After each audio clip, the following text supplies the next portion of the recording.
ميزة افتتاح هندي الملك أو هجوم هندي الملك إنه ينفع يتلعب ضد أي حاجة. صباح الأنوار. خدنا الفرنسي وتعالى ناخد درس تاني في الصقلي وفكرة جديدة من ماتش جديد ويتلعب في ساند أو جولدن ساند سنة 2013. طب الكاروكان هناخده بعد الصقلي على طول. الصقلي يمكن فاضل فيه 4 دروس ونبدأ الكاروكان. الماتش بتاع النهاردة بدأ ب E4 C5 صقلي نايت F3 نايت C6 نفس النقطة اللي شفتها المرة اللي فاتت D3. بعد كده عايز يفنكت البيشوب، لا بأس. فنكت البيشوب وحضراتنا لعبنا البيشوب G2 فنكتناه، أو اللاعب بالقطعة البيضاء اللي احنا متحيزين له يعني واخدين موقفه. بعد كده D6 بيتنا. بعد كده طور النايت. لحد هنا الكلام جميل، لحد هنا الكلام أكتر من رائع، تقريبا نفس النقطة اللي شفناها في الماتش اللي فات. أمال فين الفكرة الجديدة؟ هنا صادقنا كمل C3. خدناها قبل كده وفاهمين افكارها. C3 فيها بتمهد طبعا بدء زي بدء للدي 4. ما انا طموحي ايه؟ هو انا هو اللي بيلعب صقلي بيلعب صقلي ليه؟ هو مش عايز يلعب دي 4، هو ده هدف الصقلي. فانا لا، انا عايز العب دي 4، هلعب الدي 4. هتبقى خناقتي معاك كلها على الدي 4. بس الكاتب بيقول له يا استاذ. نعم يا فندم. الاتش 3 كانت احلى. ليه؟ قال لك الاتش 3 مش هتجيب البيشوب يربط النايت، ما اصل النايت ده بيدعم برضه ليه الاي 4. ولو هو بايت، هو عايز يقول لك بعض النقلات شفتها في ماتش الكاتب اللي بيقول لك يعني، وكانت نتيجتها كويسه قوي، انه بعد ما بايت لاعب انت السي 3 على مهلك بقى، مش هتطير السي 3 مهما موجوده. جاب الرخ بتاعته شالها مثلا من الوتر من وش البيشوب. سيادتك جبت الرخ بتاعتك تدعم الاي كمان. بعد كده بيلعب بي 5 وهجومه في جناح الوزير المعتاد. لعبت الدي 4، لو اكل حضرتك استعدت. وبعدين تزيح، خدت مساحه هايله في السنتر. النايت تكسر الدنيا أكثر من رائعة، وهذا الخط لك أفضلية طفيفة فيه. ولكن على كل لم تلعب ال H3، إنما الراجل لعب الإيه بقى؟ ال C3. لا بأس، جيد جدا. بعد كده تبييت روك E1. والكاتب بيقول لك هنا أنا عايز أعترف لك باعتراف صغير. هتقول له اتفضل. خير يا فندم، إيه اللي حصل؟ ترتيب النقلات بتاع الماتش ده ماله؟ مش هو انا بصراحة لعبت فيه عشان تبقى شبه الماتش اللي فات. ماشي، مش هم وصلوا نفس النقلات بس الترتيب مختلف يعني. يقول لك ده اللي حصل. تقول له يا سيدي بسيطة يعني، ما بين خيرين حساب، وبسيط مفيش مشكلة خالص. بعد كده لعب البيشوب جي 4. مش قال لك الكاتب العب الاتش 3 عشان ما يحصلش الرابطة ديت؟ امشي يا بيشوب. هكسر، ما هو ما ينفعش يرجع، لو رجع هتحبسه. وسيادتك كلاعب بالقطع البيضاء استعدت بالوزير بتاعك. طب انت يا لاعب بالقطع السوداء ضحيت بامتياز الفيلين ليه؟ قال لك معلش اصل الحصان ده بيدعم الدي 4 وانا مش عايز دي 4، وعايز البيشوب بتاعي يبقى مفتوح له. البيشوب بتاعي اللي مفكته الجميل ده عايزه يبقى سفاح في هذا الوتر، مش عايز تلعب الدي 4 وتضايق لي البيشوب ايه بتاعي. فكرة عظيمة. ماشي. بعدين روك سي 8. روك سي 8 ليه؟ ما بتلعبش ليه البي 5 على طول اللي انت نفسك فيها وعايز تلعبها عشان تعمل هجومك على جناح الوزير؟ قال لك اصل انت يا لاعب بالقطع البيضاء لئيم، وعندك اي 5 مهدده الحصان. انت مهدد الحصانين الحقيقه، حصان مهدده بالبيضاء والحصان التاني مهدده بالوزير. لو انقذ بهذا الشكل سقطت الرخ، كسبت فرق. وبالتالي هو كان لازم يأمن الرخ بتاعته ويجيبها في السي 8. وبيقول لك في حاجه كمان، انت لو لعبت الدي 4 وانا ببدأ السي كالت بدأ الدي وانت ببدأ السي كالت بدأ الدي، الرخ بتاعتي بقت في عمود مفتوح، فده المفروض ما يشجعكش يا لاعب بالقطعة البيضاء انك تلعب الدي 4. ما انت حطيت لي الرخ بتاعتي في اوبن فايل، دي ما تشجعكش المفروض يعني. فكرة قيمة برضو. بعد كده بيشوب اي 3. ندعم الدي 4 بقى. هشيل النايت بتاعه بالبيشوب بتاعي برضو يعني، مصعب عليك الدي 4، مش عارف تلعب دي 4.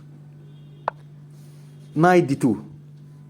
قال لك بس لعبت النايت دي 2 ده لعبه بقى، لعبه عاديه بطور الحصان بتاعي، ايه اللي حصل يعني؟ قال لك بدأ السي بتاعك يا لاعب بالقطع البيضاء ماله؟ ما عادش محمي كويس قوي، محمي البيضاء. اللعبه ديت هتستفزني ان العب البي 5، وبعد البي 5 عايز يلعب اي 5. فالبدء بتاعك ده يبقى عليه ضغط من البيادق اللي في جناح الوزير وكمان من ايه؟ من البيشوب. وبالتالي روك اي سي 1 نوفر شوية دعم لهذا الايه؟ البدء، ما نسيبوش كده لوحده. بعد كده البي 4 كوين دي 1. ايه الكوين دي 1 دي كمان؟ فين يا عم الدي 4 اللي انت نفسك تلعبها من اول النهار؟ هنلعبها بس واحده واحده. هو احنا يعني علينا برغر الدي 4؟ بس واحده واحده. هنرجع الكوين. شوف المشاكل اللي بتحصل في جناح الوزير ده، جناح الوزير يعني على صفيح ساخر. فراجعه بتحمي ناحيه جناح الوزير، تبص تشوف الدنيا هناك فيها ايه. رقم 2 الكوين دي يا سيدي كمان هتدعم الدي 4. هي الكوين دي هتسكت. رقم 4 ان في حصان شقي عايز يروح، هذا الحصان الشقي عايز يروح للبي 6، ومن البي 6 ينط لك في مربع الاي 4. فالكوين منعت الاحلام دي. ولما الحصان ده يروح للاي 4 هيضغط على بدأ السي بتاع حضرتك وبدأ البي كمان. فاحنا عايزين نمنع كل هذه الالعاب الايه؟ البهلوانيه. ماشي، لعبه ممتازه. نايت بي 6 عشان حضرتك ترد بالاي 3، ولعبه قد تكون ممتازه. لعبه حلوه ليه؟ قالك انا عايز اعمل اندرماين، اقلل يعني من قدره وكفاءه والشراسه بتاعه البدء بتاع البي ده. اصلا لو سكت لك انت هتلعب كمان الاي 5 وتعمل موجه هجوم جديده عليا، وتبقى عايز تبوظ لي الدنيا خالص. فانا عشان كده لعبت الاي 3. فالراجل عشان يحل القصه دي قالك انا بقى ايه؟ يعني هو اكل الحقيقه. هقول لك اكل واقول لك الكاتب كان بيقترح عليه ايه. هو اكل، حضراتنا استعدنا. الرخ بقى نفعتك. لو الرخ مش موجوده دلوقتي حالا بتحمل البيدق، كان البيدق سقط. جاب الرخ التانية بتاعته في الفايل المفتوح، هذا شأنه لا بأس. والكاتب كان بيقترح عليه حاجه، بيقول له لو سمحت ترجع، انت اكلت صح؟ قال له انا اكلت. طب انت لو كنت لعبت الاي 5 مش كان هتبقى الوضع احلى؟ هو اكل، سيادتك اكلت، سلسله بيادقك بقت جميله. اللاعب بقطع سوداء قال له مش عجباني، انت كده خليت الرخ بتاعته في عمود مفتوح. انا ما حبيتش القصه دي، ولكن اقتراح الكاتب كان افضل طبعا. لكن على كل اللي اتلعب ايه؟ اكل، استعاد، وبعد كده روك بي 8 اللي اترد عليها بالاي 4. طيب ايه مشكلتها؟ مشكله الاي 4 انك عايز تلعب اي 5 وتخرج الحصان، وجريك بالبيدق ده مش حلو برضه. انت عمال تجري بالبيدق، مش لطيف الكلام ده. فاحنا عايزين نعطل هذا البيدق. ممكن اعطله باني انا كلاعب بقطعه سوداء انا اللي العب الاي 5، بس في الحاله دي هخاف على البيدق بتاعي، احس ان هو ايه يعني، اصبح هش. طب البيدق ده عايز اوقفه، مش عايزه يجري. قال لك ملهاش غير حل واحد عندي، نايت اي 5. الحصان بتاعي يعمل بلوك للبيدق بتاع سيادتك. ده كان حله. طيب ماشي. الرخ بهدف ايه؟ ان انت لو لعبت اي حاجه يعني احط الرخ بتاعتي بالشكل دوت، تشيل الحصان، ابعد الحصان التاني. دي افكار. فالراجل انت سيادتك لما جبت هذه الرخ ما لعبش كده، هو شال الحصان بتاعه وفتح العمود. دي 4 اخيرا. شفت مش لك دي 4 هتيجي؟ لعبنا دي 4 يا سيدي اخيرا اهوت، ونفذنا اللي احنا عايزينه، ان احنا نقفل الدنيا في وش البيشوب بتاعه. اللعبه التي طال انتظارها. البيشوب ده كان هو يتمنى ان يفضل الوتر مفتوح له ودنيته حلوه، ولكن احنا حاولنا نعطل هذا الامر. كوين سي 7 بيشوب اف 1. الكاتب بيسالك، بس انا حرقتها، كنت المفروض اعمل لك مفاجاه زي ما كان عاملها مفاجاه في الكتاب. بيقول لك ازاي ازود الطاقه والقوه الهجوميه في جناح الوزير. بيشوب اف 1. الله، البيشوب ده عمل ايه؟ ده البيشوب ده عمل عمايل وسوى هوايل. البيشوب ده ممكن في لحظه من اللحظات يروح البي 5. البيشوب ده كمان بيدعم ان انا لو عايز العب نايت سي 4، دعم مربع سي 4.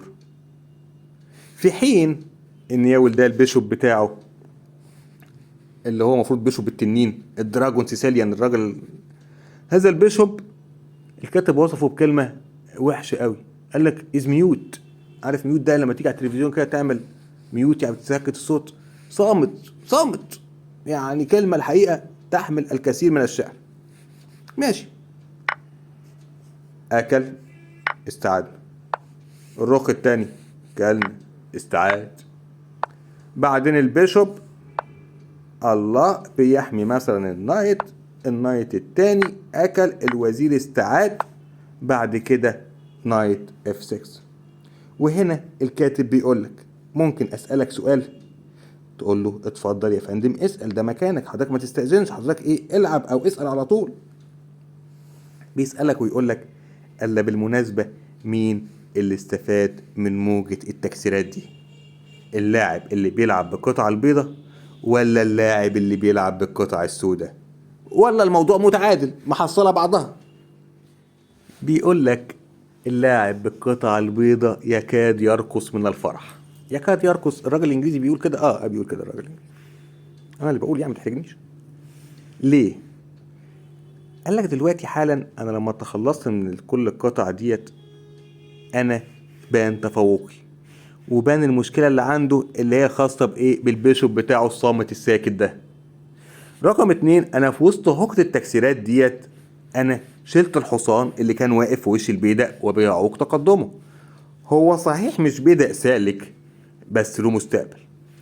بمعاونة جوز الافيال اللي عندي هقدر ان انا اعمل بيه شغل كويس، شغل مرعب. حاجة تانية، البيشوب بتاعي اللي قاعد في الاي 3 منور دوت بيبص بخبث ولق للبيدق اللي في الاي 7. الله، ده في بدق في السي بيبص له برضه، شايفه. البيشوب بتاعي في الاي 3 دوت له نظرة بعيدة. طيب لا بأس، ربنا يوسع عليه لما نشوف بالنظرة البعيدة ديت هيعمل ايه. طيب نايت اف 6 في تهديد البيدق ولا ايه؟ البيشوب يرجع يحميه.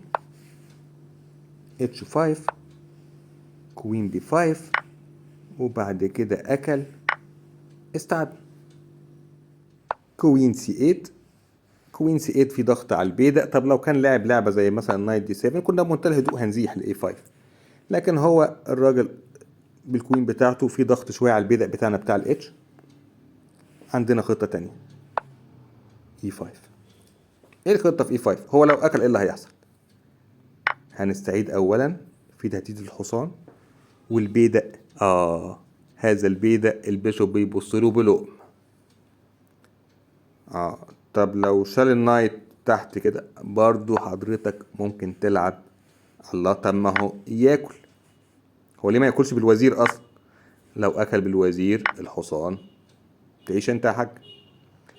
فهياكل بالبيدق وفي بيدق اخر سقط،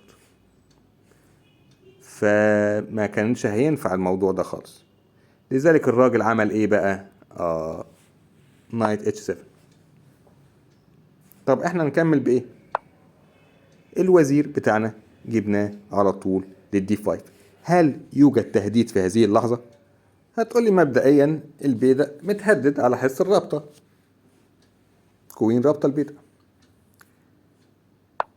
شال الحصان، هات البيدق، خد البيدق. الملك بتاعنا بقى يطلع ايه؟ يحمي البيدق. كوين بعد كده دي 7، وطبعا البيدق بتاعنا دلوقتي حالا بدأ يتحرك مكمل سعيه ناحية الايه؟ الترقية. بس ده في بدأ معطل، اصبر. نايت اي 6 نرد عليه احنا بالايه؟ بالاي 6. البيشوب نفسه يتحرك بقى، نفسه يتنفس يا عيني. الوزير عاد. تكسر يا عم؟ لا ما كسرش، بس هنا كان في لعبة المعية بيشوب سي 4. وبيشوب سي 4 المعية ليه؟ لو لعب اي حاجة انت ممكن تاكل الوزير، هيستعيد حضرتك هتاكل، ولو استعاد البيدق بتاعك وقع والترقية اصبحت قادمة ايه؟ لا محالة. تمام؟ هتقول لي تمام. عشان كده هو لعب نايت سي 7، لا بأس. كان البيدق بيلعب هو بقى لعبة كده يعني، هيعمل ايه الراجل؟ تهديد للبيشوب، البيشوب رجع. بعد كده تهديد للبيشوب تاني، رجع تاني يا سيدي. بعد كده البدأ بتاعك عايز يرقي، والراجل طبعا في هذه اللحظة انسحب، لأن خلاص لا يوجد ما يستطيع أن يعمله. أتمنى تكون استفدت من الحلقة دي، وأتمنى يكون كان دمها خفيف ومش مملة. أهم حاجة إنك تبقى فاهم إيه جوهر الموضوع. الخناقة كانت على إيه؟ ده الخناقة كانت على الدي 4، وكان في خناقة على جناح الوزير. هو ما اندفعش بالدي 4 لما خلص خناقته الأول على جناح الوزير وخلص أي كاونتر أتاك هناك. تفهم إيه روح الموضوع، لان لازم هذه المواقف اللي بتشوفها سواء في الحلقه اللي فاتت او في كام حلقه الجايين لازم هيكرروا، وهو الافكار مش هتخرج بره عن هذا الاطار. سبسكرايب لو مهتم تشوف باقي السلسله، ولو كنت مستمتع بيها، واشوفك الحلقه الجايه على خير وسلام.